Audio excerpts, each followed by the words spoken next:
اپنے شوہر سے پوچھا کہ ہم اگلے 2 مہینے میں ماں باپ بننے والے ہیں۔ وہ بولی کہ اگر بیٹا ہوا تو آپ کو کیا منسوب ہوگا؟ شوہر نے جواب دیا، میں اس کو تمام روزمرہ زندگی کی روایات سکھاؤں گا، کھیل، ریاضی، لوگوں کی عزت اور وغیرہ وغیرہ۔ خاتون نے پھر پوچھا، اگر بیٹی ہوئی تو؟ شوہر نے جواب دیا، میں اسے کچھ نہیں سکھاؤں گا، بلکہ میں اس سے خود سیکھوں گا۔ میں غیر مشروط محبت سیکھوں گا۔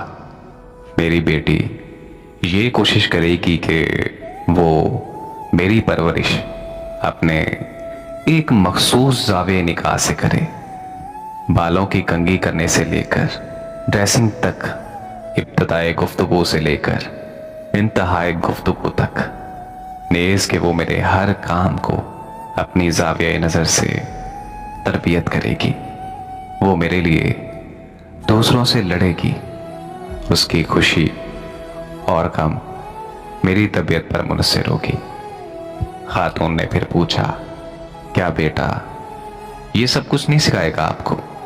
تو شوہر نے جواب دیا، بیٹے میں یہ ساری خصوصیات ڈالی جاتی ہیں، لیکن بیٹی ان خصوصیات کے ساتھ پیدا ہوتی ہے۔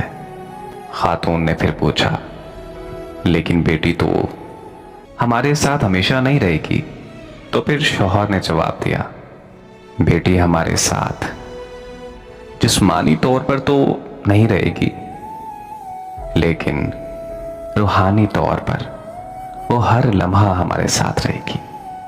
یہ بات کہہ کر شوہر نے اپنے مکالمے کو ختم کیا کہ بیٹی کے ساتھ بندھن کبھی ختم نہیں ہوتا، لیکن بیٹا زندگی کے کسی بھی موڑ پر ہمیں چھوڑ سکتا ہے۔